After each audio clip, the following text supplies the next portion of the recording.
Hello everyone. So today we are going to start a new chapter और इसके साथ ही हमारा मॉडर्न फिजिक्स की स्टार्टिंग हो रही है। ठीक है, मॉडर्न फिजिक्स में हम लोग बेसिकली 3 चैप्टर को पढ़ेंगे।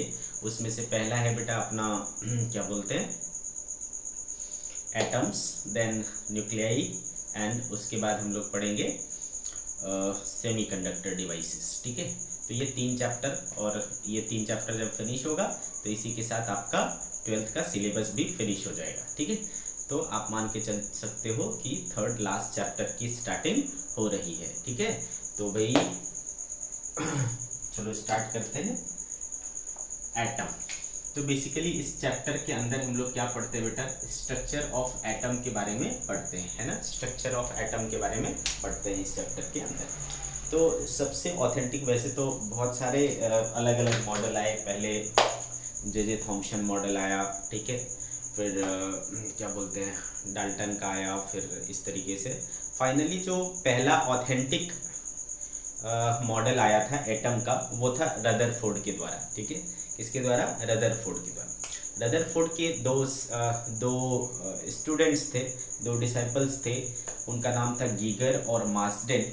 इनके साथ मिल करके, है ना, अपने दोनों असिस्टेंट के साथ मिल करके रदरफोर्ड ने एक एक्सपेरिमेंट किया जो बहुत ही ज़्यादा पॉपुलर हुआ, और इस एक्सपेरिमेंट का नाम है अल्फा स्कैटरिंग एक्सपेरिमेंट। ठीक है, रदरफोर्ड्स अल्फा स्कैटरिंग एक्सपेरिमेंट काफ़ी पॉपुलर है, और मैं उम्मीद करता हूँ कि ये आपने केमिस्ट्री में भी पढ़ा होगा, तो ये समझना आपके लिए कोई भी नई चीज़ नहीं है। ठीक है, चलो स्टार्ट करते हैं। अल्फा स्कैटरिंग एक्सपेरिमेंट बाय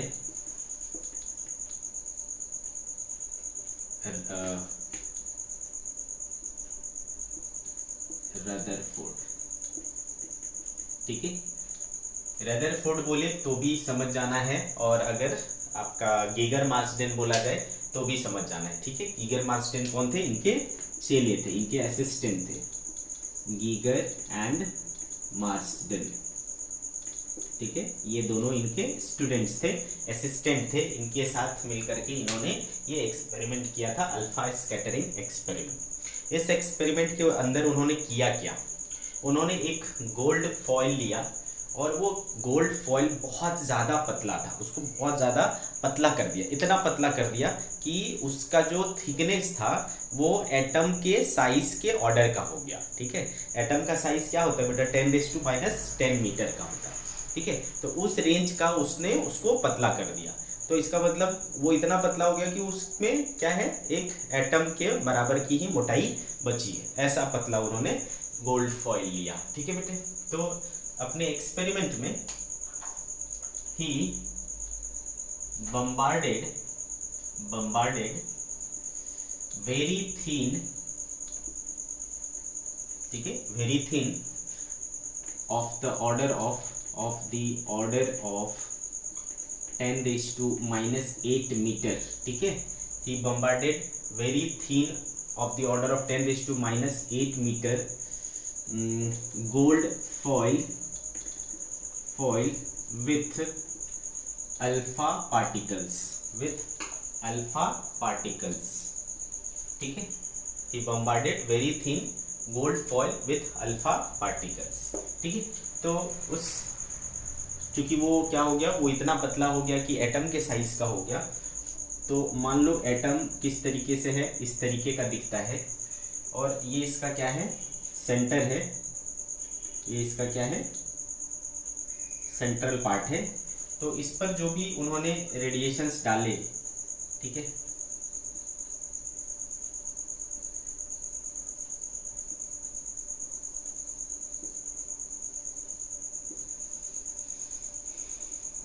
अच्छा पहले मैं तो ये बात कर लूँ कि उनका एक्सपेरिमेंटल सेटअप क्या था, फिर इसकी बात करेंगे। ठीक है, पहले उसकी एक्सपेरिमेंटल सेटअप देख लेते हैं। एक्सपेरिमेंटल सेटअप,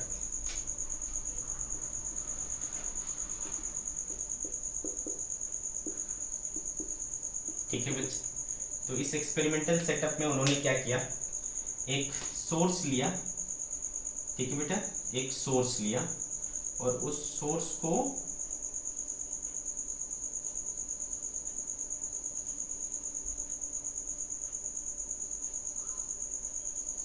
एक लेड बॉक्स में ऐसा बंद कर दिया। ठीक है, सोर्स किस चीज का बेटा, सोर्स किस चीज का, अल्फा पार्टिकल्स का। तो अल्फा पार्टिकल के सोर्स के रूप में उन्होंने क्या लिया, रेडियो एक्टिव मटेरियल लिया। ठीक है, तो एस क्या है बच्चे, radio active material as source of alpha particles. Alpha particle के सोर्स के रूप में इन्होंने एक ये लिया, और ये क्या था बेटा, lead box, lead box. Okay, यहां से क्या होता है, एक बीम निकलता है, parallel beam of alpha particles. ठीक है, यहां से जो parallel beam of alpha particles निकला, ठीक है, वो गोल्ड फॉइल पर, इसके बीच में एक गोल्ड फॉइल इस तरीके से बंधा हुआ था, gold foil, gold foil. Okay, आगे बात समझ में, इस पर हिट किया गया, ये क्या था, parallel beam of alpha particles, parallel beam of alpha particle, इस पर पड़ा, और इधर क्या रखा, एक सर्कुलर, ठीक है, सर्कुलर डिटेक्टर लगाया गया। ठीक है, एक डिटेक्टर इस पर मूव करता था। ठीक है, इस तरीके से इस पर मूव करता था और डिटेक्ट करता था किस चीज, यहाँ से जो अल्फा पार्टिकल इसको पास करके जाएगा, ठीक है, अल्फा पार्टिकल जो इसको पार करके जाएगा उसको ये डिटेक्ट करता था अलग अलग जगह पर। ठीक है, इस तरीके से डिटेक्टर लगी हुई थी। आगे बात समझ में, तो ये था हमारा एक्सपेरिमेंटल सेटअप। ठीक है, इसको आप रिवॉल्विंग माइक्रोस्कोप बोल सकते हो। What was this, revolving microscope. और ये क्या था बेटा, ये आपका जिंक सल्फाइड का स्क्रीन था। ठीक है, जिंक सल्फाइड का स्क्रीन था। तो इसमें क्या होता था, जब ये जो स्क्रीन था, इसकी खासियत क्या थी, जिंक सल्फाइड का स्क्रीन है, तो इस पर जहाँ जहाँ अल्फा पार्टिकल्स टकराती थी, इससे पार होकर के जिधर जिधर अल्फा पार्टिकल्स टकराती थी, वहाँ पर ये होता था, फ्लोरोसेंस होता था। फ्लोरोसेंस मतलब चमक पैदा होती थी। तो आपको दिख जाएगा कि किधर किधर आपका ये हो रहा है, स्कैटर होकर के स्कैटर होकर के अल्फा पार्टिकल स्क्रीन पर कहाँ कहाँ पड़ रहा है। इस तरीके से आप कर सकते हो। ठीक है, तो ये था एक्सपेरिमेंटल सेटअप। ठीक है, आगे बात समझ में। अब इस एक्सपेरिमेंटल सेटअप से जो उन्होंने एक्सपेरिमेंट किया, उससे उन्होंने कुछ चीजें ऑब्जर्व की। क्या चीजें ऑब्जर्व की, उसको देखना है। तो ऑब्जर्वेशन, ठीक है, observation bye Rutherford.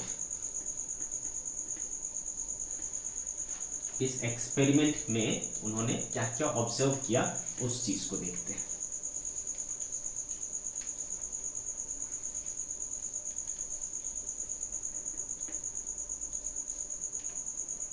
Okay, observation bye, ठीक है, ऑब्जर्वेशन फ्रॉम रदरफोर्ड एक्सपेरिमेंट।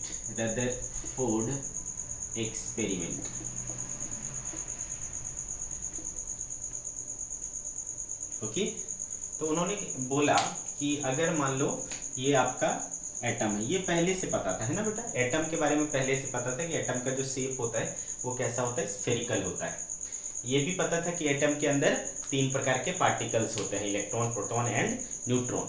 ये सारी जो एक्सपेरिमेंट हुए वो बस इसलिए हुए कि उसमें इनका अरेंजमेंट कैसा है, उनका मॉडल बताने के लिए ये सारे एक्सपेरिमेंट किए गए थे। ठीक है, तो उन्होंने बोला कि अगर मान लो ये एटम है और एटम का साइज जो कि 10⁻⁻10 मीटर का होता है ना, साइज ऑफ, ऑर्डर ऑफ, ये नोट कर लेना बेटा, order of size of atom is 10⁻⁻10 metre. ठीक है, 10⁻⁻10 मीटर होता है। अब इस पर जो रेडिएशन, अल्फा रेडिएशन आ रहे थे, ठीक है, इस तरीके से parallel beam of alpha radiation आ रहा था। ओके, तो क्या देखा गया कि ज्यादातर जो अल्फा रेडिएशंस थे, ज्यादातर जो अल्फा रेडिएशंस थे वो पूरी तरीके से पार हो गए। ठीक है, उसमें किसी प्रकार का डेविएशन ही नहीं आया। क्लियर है? तो मान लो इसको मैं सेंटर बोलता हूँ, इसको सेंटर बोलता हूँ, तो क्या देखा गया कि ज्यादातर जो अल्फा रेडिएशन है वो सीधा सीधा पार हो गया, जैसे ये वाला, ये, ठीक है, इस तरीके से ये सब क्या हो गए, सीधे सीधे पार हो गए। ठीक है, इनमें क्या हुआ, कोई डेविएशन नहीं हुआ। कुछ कुछ क्या हुए बेटे, कुछ कुछ थोड़े बहुत डेविएट हुए। ठीक है, और कुछ थोड़ा और ज्यादा डेविएट हुए इस तरीके से, और कुछ कुछ क्या हुए, पूरी तरीके से ऐसा टकरा के वापस आ गए। कुछ जो है पूरी तरीके से ऐसा रिफ्लेक्ट बैक हो गए। ठीक है, कुछ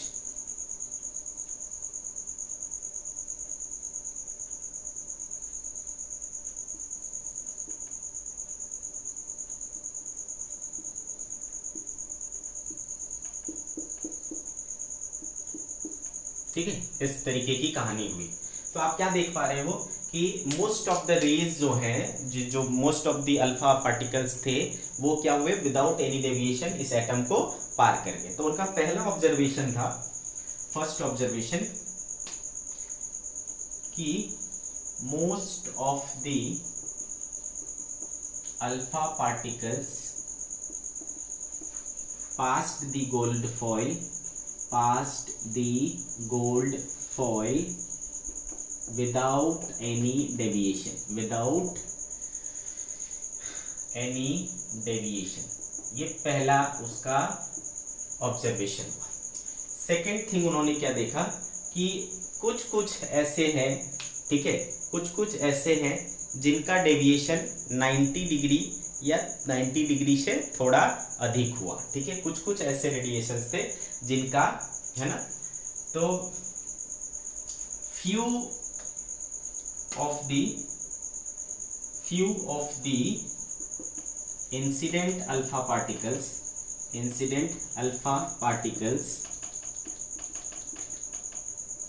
scattered, few of the incident alpha particles scattered at an angle 90 degree और more than 90 degree, more than 90 degree.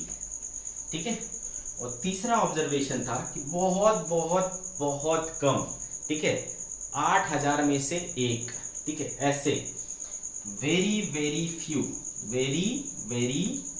Few alpha particles, ठीक है, वो क्या हो गए, रिफ्लेक्ट बैक हो गए। ठीक है, रिफ्लेक्ट बैक हो गए। Very very few alpha particles got reflect back,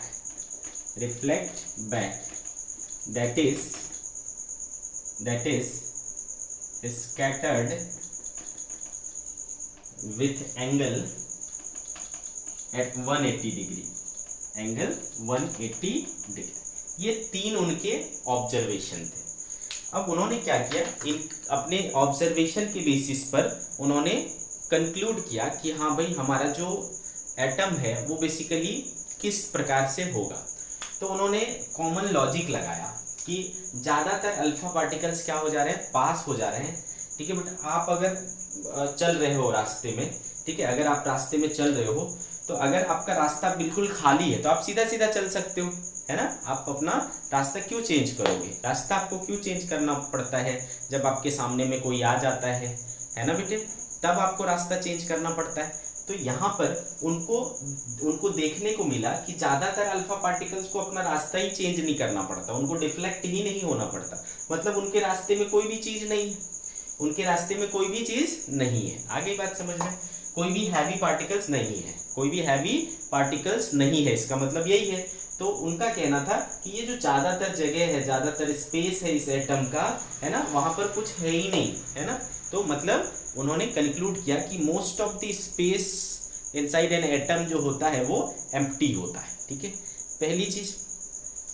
फिर दूसरा चीज़ उन्होंने क्या देखा कि भाई कुछ जो वे बहुत कम जो थोड़े से अल्फा पार्टिकल्स थे वो क्या हो गए, ऐसे पूरी तरीके से रिफ्लेक्ट बैक हो गए। और ऐसे रेडिएशंस कहाँ थे, ऐसे रेडिएशंस कहाँ थे, ऑलमोस्ट सेंटर के पास थे। ऐसे रेडिएशंस कहाँ थे, ऑलमोस्ट सेंटर के पास थे। ठीक है, तो ऐसा क्यों हुआ, क्योंकि जो अल्फा पार्टिकल है वो पॉजिटिवली चार्ज्ड है। ठीक है बच्चे, अल्फा पार्टिकल क्या है, वो पॉजिटिवली चार्ज्ड पार्टिकल है। तो अल्फा पार्टिकल पॉजिटिवली चार्ज है और वो वापस आ गया, और वापस आया ना तो ये एक और चीज देखा कि ये यहाँ सेंटर तक भी नहीं गया, उससे पहले ही रिटर्न बैक हो गया। ठीक है, सेंटर से पहले ही रिटर्न बैक हो गया। तो दैट मीन्स कि ये जो पार्टिकल है वो इसके ऊपर क्या कर रहा है, दूर से ही काम कर ले रहा है, दूर से ही उसके ऊपर इंपैक्ट डाल दे रहा है। तो ऐसा कब होगा, जब उसमें चार्ज वाला इंटरेक्शन होगा, है ना बेटा। दैट मीन्स कि यहाँ पर जो है ना चार्ज है, और ये चूंकि पॉजिटिव है और इसको रिफ्लेक्ट बैक कर रहा है, पॉजिटिव को रिपेल कर रहा है, तो दैट मीन्स कि ये भी क्या होगा, पॉजिटिव होगा, है ना बच्चे। दैट मीन्स कि ये भी पॉजिटिव होगा। तो उन्होंने बोला कि बाकी का तो पूरा हिस्सा खाली है। ठीक है, बाकी का ज्यादातर हिस्सा क्या है, खाली है, और यहाँ से जो सेंटर का जो पार्ट है वहां से रेज मींस अल्फा पार्टिकल्स वो वापस आ रहे हैं टकरा करके। ठीक है, तो उन्होंने कंक्लूड किया कि होना हो इस पूरे एटम का जो टोटल मास है ना, मास और ऑलमोस्ट इंटायर चार्ज और almost entire mass of the जो एटम है वो कहीं ना कहीं सेंटर में होता है। ठीक है, और उन्होंने इस सेंटर को नाम दिया न्यूक्लियस। ठीक है, उन्होंने इस सेंटर को नाम दिया न्यूक्लियस। तो आप कह सकते हो कि न्यूक्लियस की जो डिस्कवरी है वो रदरफोर्ड के द्वारा हुआ है। ठीक है, न्यूक्लियस का जो कंसेप्ट है वो रदरफोर्ड के द्वारा दिया गया है। ठीक है, तो उन्होंने बोला कि दूसरा जो उनका ऑब्जर्वेशन था कि most of the mass and almost entire positive charge है ना, वो कहां पर होता है, उसके सेंटर पर होता है, जिसको हम लोग न्यूक्लियस कहते हैं। ठीक है, इतनी कहानी समझ में आ गई आपको। अब फिर उन्होंने चूंकि आपको पता है, उनको भी पता था क्या चीज, कि इसमें इलेक्ट्रॉन भी होते हैं। इलेक्ट्रॉन कहाँ है, तो इलेक्ट्रॉन क्या है बेटा, बहुत हल्के पार्टिकल है। इलेक्ट्रॉन क्या है, हल्के पार्टिकल है, और वो इलेक्ट्रॉन बोला कि ये इसमें है। ठीक है, बाहर है, न्यूक्लियस से बाहर है। तो न्यूक्लियस से बाहर है तो ये उससे टकराए क्यों नहीं, क्योंकि इलेक्ट्रॉन क्या है, बहुत हल्का है। अगर हम रास्ते में चल रहे हैं, कोई हल्की चीज है, मान लो एक पत्ता गिरा हुआ, एक पत्ता है, तो उससे मुझे, है ना, एक लीफ है, एक बबल है, उससे मुझे कुछ फर्क पड़ेगा क्या, मैं अपना रास्ता उसके लिए क्यों चेंज करूंगा, नहीं करूंगा। तो इलेक्ट्रॉन वैसे ही बहुत ईजी, बहुत हल्के पार्टिकल है। ठीक है, वेरी लाइट पार्टिकल है, तो इलेक्ट्रॉन इधर उधर होगा तो भी कोई फर्क नहीं पड़ता। तो इलेक्ट्रॉन जो है न्यूक्लियस के चारों तरफ होता है। ठीक है, और बोला कि उन्होंने कि इलेक्ट्रॉन जो है वो न्यूक्लियस के चारों तरफ ऐसा रिवॉल्व करता है, सेम मैनर में जैसे कि एक प्लैनेट अपने सन के अराउंड घूमता है। ठीक है, जैसा एक प्लैनेट सन के अराउंड घूमता है, उसी प्रकार से इलेक्ट्रॉन भी अपने न्यूक्लियस के चारों तरफ घूमता है। न्यूक्लियस कैसा, पॉजिटिवली चार्ज, इलेक्ट्रॉन क्या है, निगेटिवली चार्ज। तो इनके बीच में एक फोर्स लगेगा, कौन सा वाला, इलेक्ट्रोस्टैटिक फोर्स। वो क्या करता है, उसको जरूरी सेंट्रीपिटल फोर्स देता है। तो इस तरीके से उन्होंने 3 कंक्लूजन निकाला कि पूरे का जो पूरा एटम है उसका ज्यादातर हिस्सा खाली है, दूसरा जो उसका टोटल पॉजिटिव चार्ज है और लगभग पूरा मास है वो सेंटर पर होता है, और इलेक्ट्रॉन उस न्यूक्लियस के चारों तरफ चक्कर लगाता है। So they are the conclusions of Rutherford experiment. ठीक है,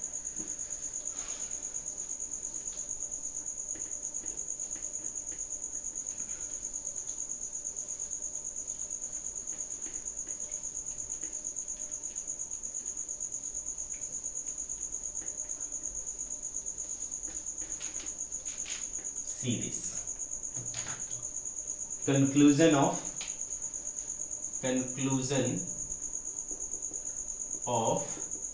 Rutherford experiment।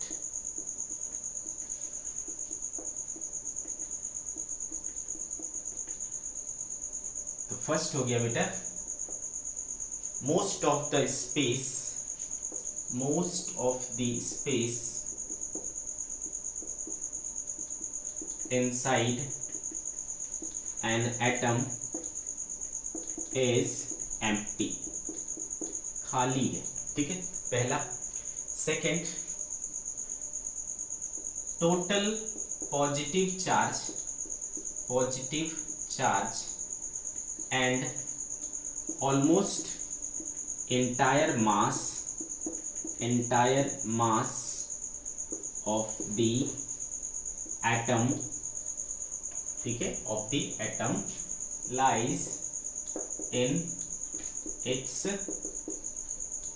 Centre, in its centre, ठीक है। Total positive charge and almost entire mass of the atom lies in its centre known as nucleus, ठीक है। इसको क्या कहते हैं हम लोग, न्यूक्लियस कहते हैं।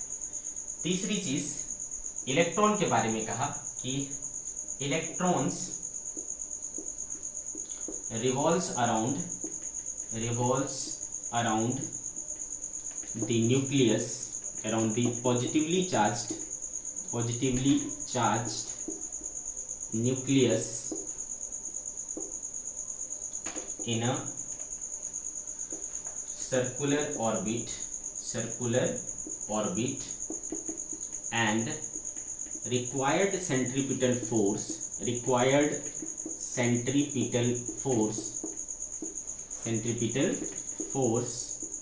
is given by the electrostatic force between positively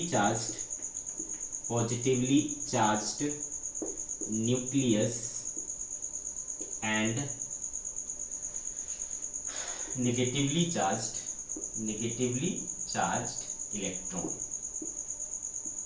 ठीक है। तो ये हो गया बेटा रदरफोर्ड एक्सपेरिमेंट का कंक्लूजन, ठीक है। ओके, तो ये आप मान सकते हो कि ये रदरफोर्ड मॉडल ऑफ एटम है, एटम का रदरफोर्ड मॉडल है। अगली बात समझ में, ठीक है। चलो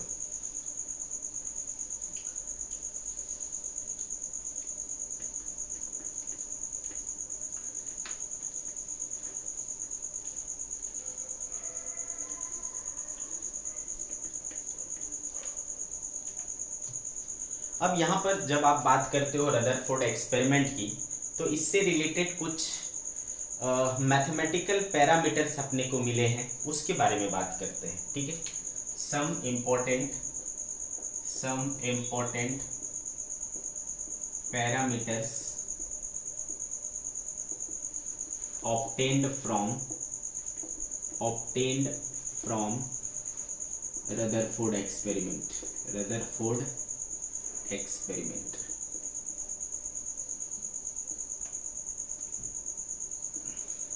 ठीक है। इसमें पहला चीज होता है बेटा scattering angle,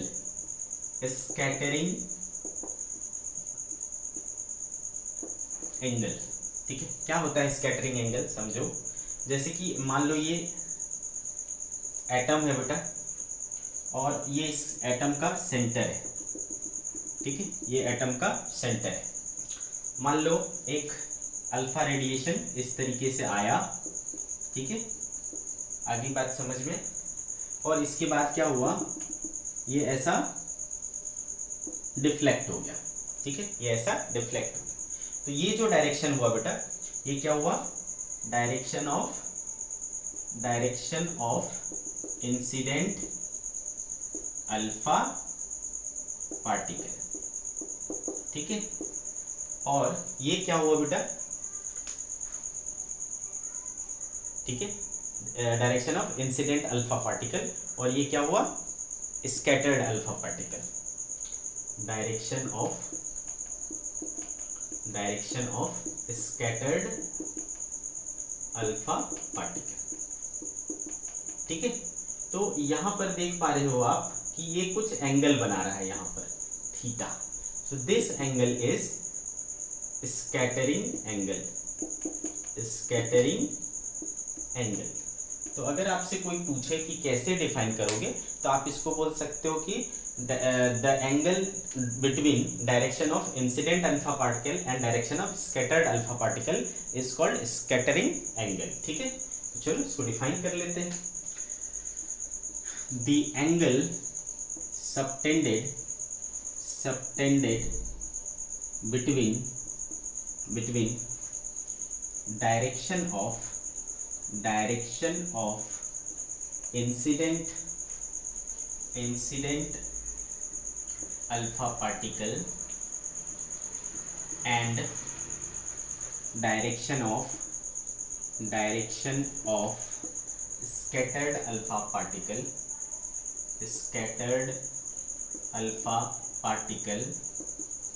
is called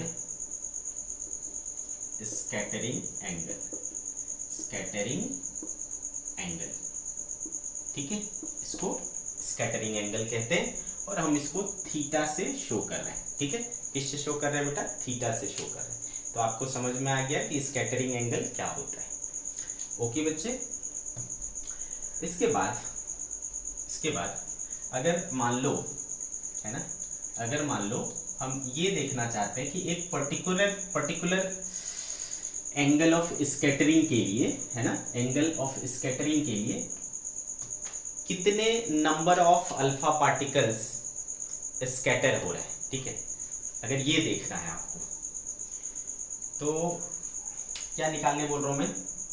number of alpha particles scattered per unit area as a function of angle of scattering।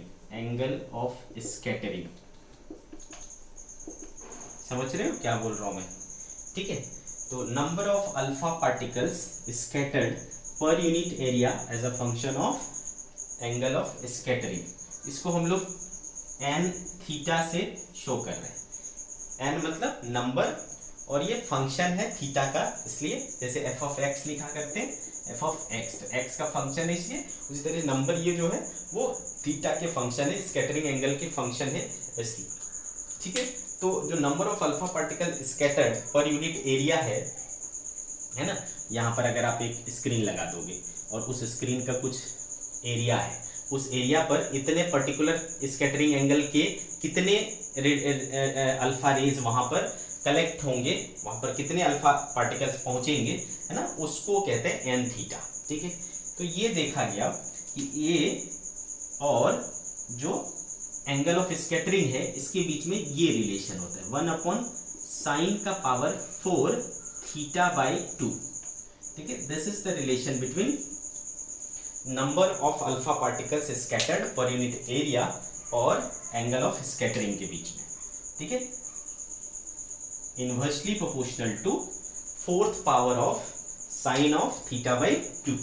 ठीक है, तो इसके ऊपर आपके न्यूमेरिकल्स हो सकते हैं, जनरली आपको इसके बीच के कंपैरिजन पर होता है, आराम से आपसे बन जाएंगे जैसे आप कंपैरिजन करते हैं उस तरीके से। ठीक है, आगे बात समझ में। So number of alpha particles per unit area as a function of angle of scattering आप इस तरीके से देते हैं। ठीक है, डायरेक्टली इसके ऊपर क्वेश्चंस आ जाते हैं, आपको फॉर्मूला याद रखना है। ठीक है, कि ये क्या किस पावर पर डिपेंड करता है, तो आपको ऐसा। अब इस चीज को अगर आप बेटे ग्राफ पर शो करोगे, ठीक है, अगर इस चीज को ग्राफ पे शो करोगे, इधर हमने क्या लिया बेटा एन थीटा और इधर क्या लिया थीटा लिया, तो आपको जो ये होते हैं ग्राफ होते हैं वो कुछ इस तरीके से होते हैं। ठीक है, ग्राफ जो होते हैं वो कुछ इस तरीके से होते हैं। ठीक है, तो ग्राफ अगर पूछे तो ये ग्राफ होगा, तो ग्राफ बना लेना बेटा इसके किसके बीच में, एन थीटा और थीटा के बीच में, एन थीटा और थीटा के बीच में, यानी number of scattered alpha particles और स्कैटरिंग एंगल के बीच में। तो यहाँ से आपको क्या दिखता है बेटा, ज्यादा एंगल से स्कैटर्ड करने वाले पार्टिकल्स की संख्या क्या है, बहुत कम, और कम एंगल से स्कैटर करने वाले उसकी संख्या क्या है, बहुत ज्यादा, है ना। यहाँ से भी प्रूफ हो रहा है इस चीज का कि ज्यादातर स्पेस जो है उसका वो एम्प्टी है। क्लियर? ठीक है, तो चलो ये कहानी भी हो गई। इसके बाद दूसरा टर्म होता है बेटा, कहते हैं इम्पैक्ट पैरामीटर। क्या कहते हैं बेटे, इम्पैक्ट पैरामीटर। चलो इसको देखते हैं क्या होता है इम्पैक्ट पैरामीटर।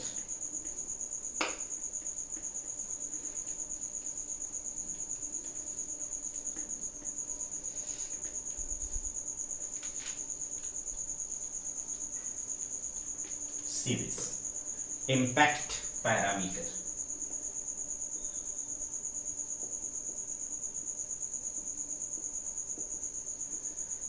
ठीक है, तो मान लो बेटे ये एटम है और ये इसका सेंटर है। ठीक है, ये इसका सेंटर है। अगेन मान लो कि लाइट अल्फा रे जो है वो कुछ इस तरीके से आया और आने के बाद ये ऐसा है ना स्कैटर हो गया, डिफ्लेक्ट हो गया, ठीक है। ओके, तो ये एंगल क्या है, सपोज थीटा क्या हो गया बेटा, स्कैटरिंग एंगल हो गया, है ना, ये क्या हो गया, स्कैटरिंग एंगल। अब ये देखो क्या है, direction of velocity of incident alpha particle, ठीक है बेटा। इस वेलोसिटी वेक्टर का सेंटर के साथ जो एक परपेंडिकुलर डिस्टेंस है दिस, ठीक है बेटे, ये जो परपेंडिकुलर डिस्टेंस है दोनों के बीच में, इसको कहा जाता है इम्पैक्ट पैरामीटर। आगे बात समझ में, this is called impact parameter. तो क्या हो गया बेटा इम्पैक्ट पैरामीटर, अगर मैं डिफाइन करना चाहूं तो the perpendicular distance between the direction of velocity of incident alpha particle and the center of the atom is called impact parameter, ठीक है। ओके, तो it is defined as the perpendicular distance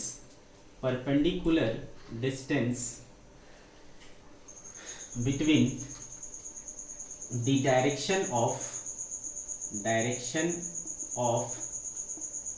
velocity vector of incident alpha particle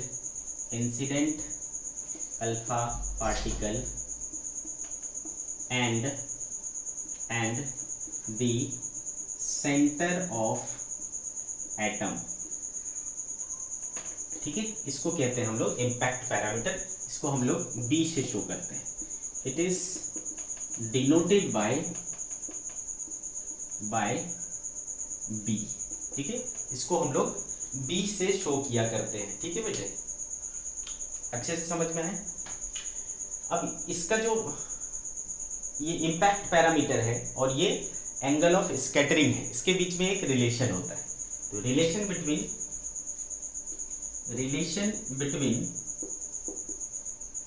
impact parameter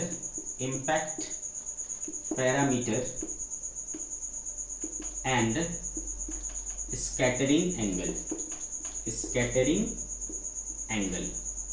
ठीक है। तो ये देखा गया कि cot of थीटा बाई 2 यानी स्कैटरिंग एंगल का कॉट, ठीक है, थीटा बाई 2 का वो जो है वो 2b/r0 होता है, ठीक है। Cot theta by 2 is equal to 2b/r0, clear है मेरे बच्चों। कॉट थीटा बाई 2 जो है वो क्या होता था, 2b/r0 के बराबर होता था। अब इसमें आपको थीटा तो पता है ना, थीटा क्या है बेटे, तो ये थीटा है आपका स्कैटरिंग एंगल। इसको प्रूव नहीं करना है, बस आपको याद रखना है। ये बी क्या है वो भी पता है, इम्पैक्ट पैरामीटर।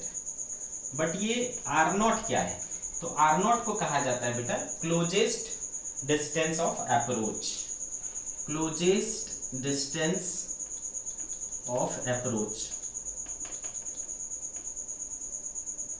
ठीक है, क्लोजेस्ट डिस्टेंस ऑफ अप्रोच कहते हैं, ठीक है। आगे बात समझ, तो ये रिलेशन आपको याद रखना है, cot theta by 2 is equal to 2b/r0, जिसमें r0 क्या है, क्लोजेस्ट डिस्टेंस ऑफ अप्रोच।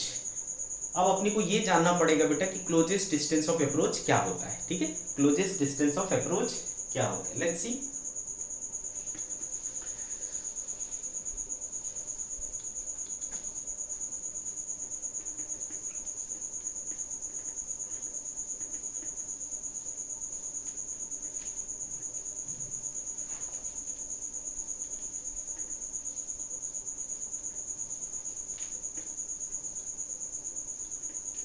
ठीक है बेटा, चलो बात करते हैं क्लोजेस्ट डिस्टेंस ऑफ अप्रोच।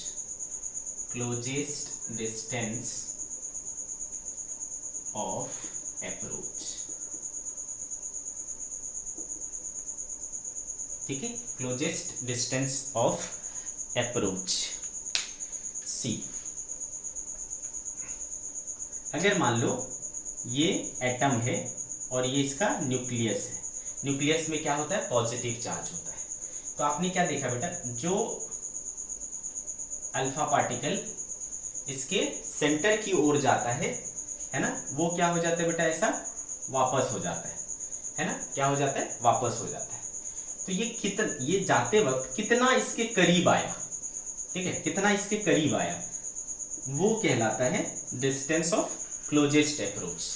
ठीक है, आगे बात समझ में, डिस्टेंस ऑफ क्लोजेस्ट अप्रोच। तो अगर मैं इसको डिफाइन करना चाहूं तो मैं क्या बोल सकता हूं बेटा, द मिनिमम डिस्टेंस, है ना, the minimum distance that alpha particle can be close to the nucleus of atom is known as closest distance of approach. ठीक है, चलो इसको डिफाइन कर लेते हैं।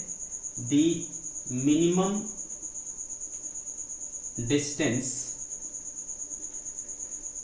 up to which an alpha particle can approach close to the nucleus is called closest distance of approach, closest distance of approach। इसको हम लोग R0 से शो कर सकते हैं। ठीक है बेटे, इसको हम लोग R0 से शो कर सकते हैं। तो अब देखो हमको निकालेंगे कैसे, ठीक है, इसका एक्सप्रेशन क्या होगा। तो बेटे देखो होता क्या है, बेसिकली हम क्या करते हैं, जब यहाँ से अल्फा पार्टिकल को इधर भेजते हैं, ठीक है, अल्फा पार्टिकल, तो ये अल्फा पार्टिकल क्या हो रहा होता है, चल के जा रहा होता है, तो इसके पास एनर्जी होता है। कौन सी एनर्जी होती है, चलने वाली एनर्जी, यानी काइनेटिक एनर्जी होती है। ठीक है, काइनेटिक एनर्जी होती है। जब ये सबसे पास पहुंचेगा बेटा, आपको पता है ना, मोशन से हम जानते हैं कि जब भी कोई बॉडी चल करके आ रही होती है और वो फाइनली डायरेक्शन को चेंज करती है, तो एक मोमेंट के लिए वो क्या हो जाती है, उसकी वेलोसिटी जीरो हो जाती है ना, डायरेक्शन चेंज करने से पहले, है ना, डायरेक्शन चेंज करने से पहले एक पल के लिए वो क्या हो जाती है, उसकी वेलोसिटी जीरो हो जाती है। आगे बात समझ में, दैट मीन्स कि यहाँ पर जब वो सबसे करीब आया होगा उस टाइम पर इसकी वेलोसिटी क्या हो गई होगी, जीरो, यानी इस समय काइनेटिक एनर्जी क्या हुआ होगा, जीरो। आगे बात समझ में, ठीक है। लेकिन अच्छा, अगर मान लो ये जो एटम है उसका एटॉमिक नंबर क्या है, Z है, तो इसके पास कितना पॉजिटिव चार्ज होगा बेटा, Ze, और अल्फा पार्टिकल के पास कितना चार्ज होता है, 2e। अल्फा पार्टिकल के पास कितना चार्ज होता है बेटा, 2e, और इसके पास कितना है, Ze। ठीक है, तो इसको मैं बोल लेता हूँ चार्ज 1 और इसको बोल लेता हूँ चार्ज 2, और इनके बीच की डिस्टेंस कितनी है, R0। तो आपको पता है बेटा, दो चार्जेस के बीच में क्या होता है, पोटेंशियल एनर्जी होता है। ठीक है बेटा, तो जब ये बहुत दूर था, इनफाइनाइट डिस्टेंस पर था, ठीक है बेटे, जब ये इनफाइनाइट डिस्टेंस पर था तो इसके पास क्या था, ओनली काइनेटिक एनर्जी था और पोटेंशियल एनर्जी जीरो था। क्योंकि याद करो पोटेंशियल एनर्जी का फॉर्मूला क्या होता है बेटा, सिंस पोटेंशियल एनर्जी का फॉर्मूला होता है KQ1Q2/R, है ना, KQ1Q2/R होता है। तो R के इन्वर्सली पहुंच दो, तो यहाँ पर जो है उसका टोटल एनर्जी क्या था, काइनेटिक एनर्जी था, और यहाँ पर टोटल क्या हो गया, पोटेंशियल एनर्जी हो गया। ठीक है, तो जो according to law of conservation of energy है ना, यहाँ का टोटल एनर्जी और यहाँ का टोटल एनर्जी क्या होना चाहिए, सेम होना चाहिए। तो from law of conservation of energy, law of conservation of energy, पहले पूरा का पूरा क्या था बेटा, काइनेटिक एनर्जी था, है ना, इक्वल टू, अभी पूरा का पूरा क्या हो गया, पोटेंशियल एनर्जी। पोटेंशियल एनर्जी का फॉर्मूला क्या है बेटा, KQ1Q2/R। ठीक है, तो मान लो इसके पास काइनेटिक एनर्जी क्या था, KE इक्वल्स टू, K का वैल्यू क्या होता है बेटा, 1/4πε0 होता है।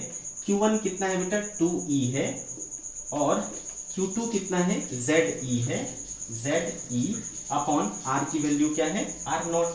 ठीक है, तो देयरफॉर R0 इक्वल टू, देखो क्या हो गया, R0 को इधर बुलाया, इसको इधर बुलाया, तो हो गया ये 2ZE² अपॉन 4πε0R, 4πε0 ke। ठीक है, इस फॉर्मूले में जब आप पुट करोगे, ठीक है, इस फॉर्मूले में जब आप पुट करोगे तो आपको क्लोजेस्ट डिस्टेंस ऑफ अप्रोच मिल जाएगा। तो देखो क्लोजेस्ट अप्रोच ऑफ डिस्टेंस इस बात पर डिपेंड करता है कि आपने कितना एनर्जी दे करके भेजा है। जितना ज्यादा एनर्जेटिक अल्फा पार्टिकल भेजोगे उतना ज्यादा पास जाने की वो कोशिश करेगा, है ना। जितना काइनेटिक एनर्जी हाई होगा, आर नॉट उतना कम होगा, मतलब वो उतना नजदीक जाने की कोशिश करेगा। ठीक है, तो कितना क्लोजेस्ट अप्रोच जाएगा वो उसके काइनेटिक एनर्जी पर डिपेंड करता है कि आपने जो अल्फा पार्टिकल बम्बार्ड किया है उसकी काइनेटिक एनर्जी कितनी है। तो ये है आपकी बेटा डिस्टेंस ऑफ क्लोजेस्ट अप्रोच। इस चैप्टर में आपको फॉर्मूला याद रखना है, बिल्कुल फॉर्मूला बेस्ड क्वेश्चन होंगे और कुछ भी नहीं। ठीक है, तो ये रही कहानी। तो हमने रदरफोर्ड का एक्सपेरिमेंट था क्या, कैसे उन्होंने परफॉर्म किया था, उससे उन्होंने क्या ऑब्जर्व किया और उस ऑब्जर्वेशन पर क्या कंक्लूजन निकाला, वही उसका क्या हो गया बेटा, रदरफोर्ड मॉडल हो गया। किसका, एटम का, रदरफोर्ड मॉडल ऑफ एटम। ठीक है, उसके बाद हमने देखा कि क्या क्या उन्होंने मैथमेटिकल एक्सप्रेशंस लाए। अब हम लोग बात करेंगे कि जो रदरफोर्ड का मॉडल था उसका ड्रॉबैक्स क्या है। ठीक है, चलो तो बात करते हैं ड्रॉबैक्स ऑफ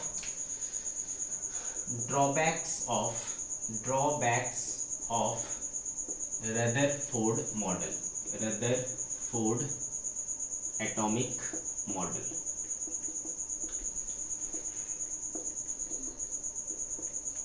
जो रदरफोर्ड का एटॉमिक मॉडल था उसमें दो बहुत ही सीरियस इश्यूज थे। ठीक है, दो बहुत ही सीरियस प्रॉब्लम्स थे। एक इशू था उसके स्टेबिलिटी के कारण, स्टेबिलिटी को लेकर के। ठीक है, तो फर्स्ट ड्रॉबैक जो था about the stability of atom. ठीक है, about the stability of atom. क्या था भाई, स्टेबिलिटी का क्या प्रॉब्लम था, क्या समस्या था। तो देखो इन्होंने क्या किया कि अगर ये न्यूक्लियस है तो इस न्यूक्लियस के चारों तरफ जो है ना हमारा इलेक्ट्रॉन क्या होता है, घूमता है। ठीक है, इलेक्ट्रॉन क्या होता है, रिवॉल्व होता है। अब हमारे जो क्लासिकल इलेक्ट्रोमैग्नेटिक थ्योरी है, अकॉर्डिंग टू इलेक्ट्रोमैग्नेटिक थ्योरी क्या कहा जाता है, according to electromagnetic theory,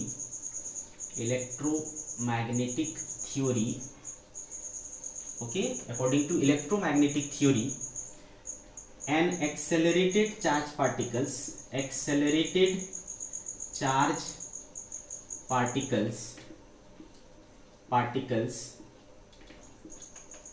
radiate या emit रेडिएशंस। ठीक है, याद करो हमने क्या पढ़ा था कि जो इलेक्ट्रोमैग्नेटिक रेडिएशन होता है उसका सोर्स कौन होता है ना, उसका सोर्स होता है एक्सेलरेटेड चार्ज पार्टिकल। फिर याद करो हमने पढ़ा है कि जो भी पार्टिकल सर्कुलर मोशन करता है वो एक्सेलरेटेड मोशन में आता है या नॉन एक्सेलरेटेड मोशन में। ऑब्वियसली एक्सेलरेटेड मोशन में, बिकॉज सेंटर की तरफ एक सेंट्रीपिटल एक्सेलरेशन हर वक्त लग रहा होता है। तो ये जो है ना पार्टिकल वो क्या है, एक्सेलरेटेड मोशन में है, प्लस ये चार्ज पार्टिकल है।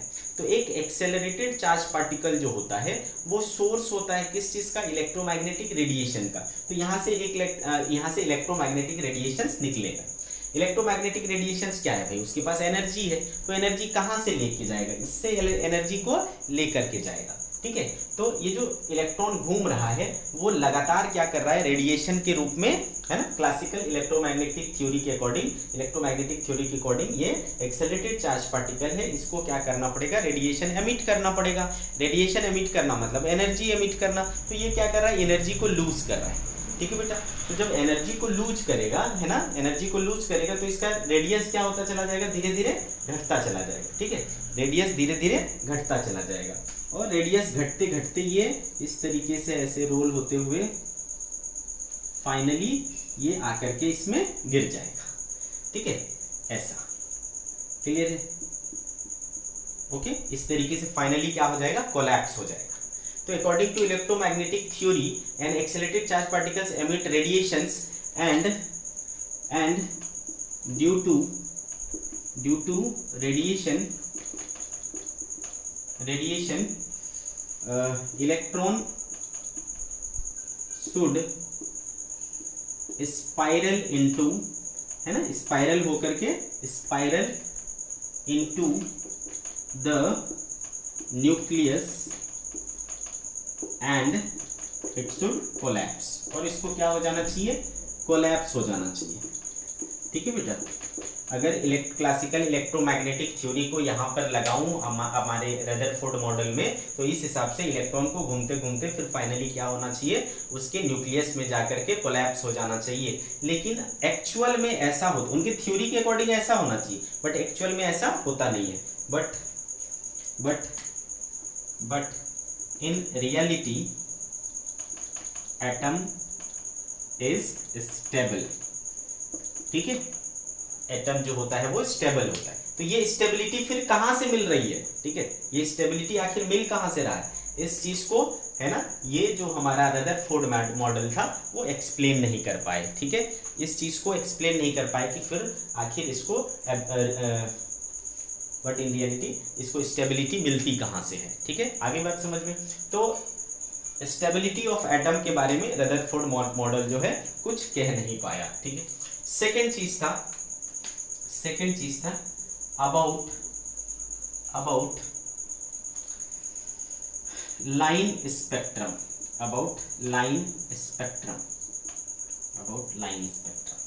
तो देखो बेटा, जो इसके हिसाब से, रदरफोर्ड के हिसाब से इलेक्ट्रॉन क्या हो रहा है, इलेक्ट्रॉन जो है घूम रहा है तो भाई वो क्या करेगा, रेडिएशन छोड़ेगा।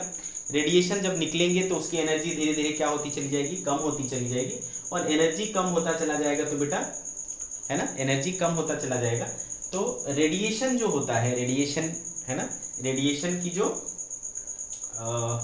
वेवलेंथ होती है ना, रेडिएशन की जो वेवलेंथ होता है, जैसा कि आपने पढ़ा है ना, याद करो, हमने पढ़ा है कि फोटोन की जो एनर्जी होती, रेडिएशन यानी फोटोन, उसकी जो एनर्जी होती है वो कितना होता है, hc/λ होता है ना, hc/λ। तो देयरफॉर लैम्डा इक्वल्स टू क्या लिख सकता हूँ, hc/e, है ना। तो जैसे जैसे एनर्जी कम होगा बेटा, वेवलेंथ क्या होता चला जाएगा, बढ़ता चला जाएगा, है ना। एनर्जी कंटिन्यूसली घट रहा है, लैम्डा कंटिन्यूसली बढ़ रहा है, घट रहा है, बढ़ रहा है, घट रहा है, बढ़ रहा है। ठीक है, तो इस तरीके से क्या होगा, है ना, एनर्जी लगातार घटती चली जाएगी और वेवलेंथ लगातार बढ़ता चला जाएगा।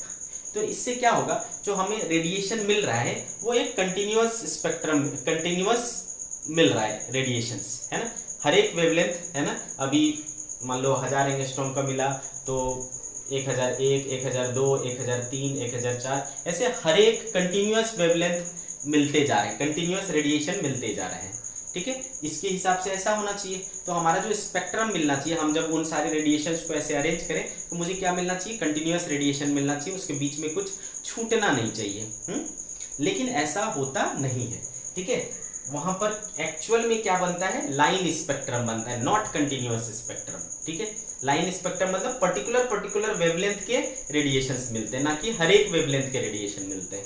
ठीक है, तो अबाउट लाइन स्पेक्ट्रम, जो रियलिटी में लाइन स्पेक्ट्रम मिलता है, उसका यहाँ पर कोई एक्सप्लेनेशन नहीं है। अगर मैं इसके एक्सप्लेनेशन की बात मानूं तो स्पेक्ट्रम कैसा होना चाहिए, कंटिन्यूअस, बट रियलिटी में कैसा होता है, लाइन स्पेक्ट्रम होता है। ठीक है, तो यहाँ पर भी वो फेल हो गया। According to Rutherford model, okay, according to Rutherford model, spectrum of radiation should be continuous,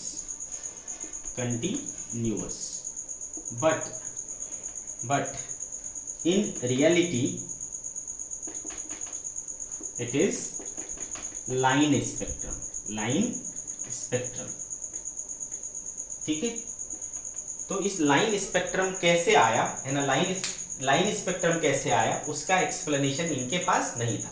तो स्टेबिलिटी के बारे में और लाइन स्पेक्ट्रम के बारे में इनकी जो थ्योरी थी वो एक्सप्लेन नहीं कर पाई और इनकी थ्योरी हो गई फेल। ओके, तो ये थे ड्रॉबैक्स ऑफ रदरफोर्ड मॉडल। ठीक है, it was they are the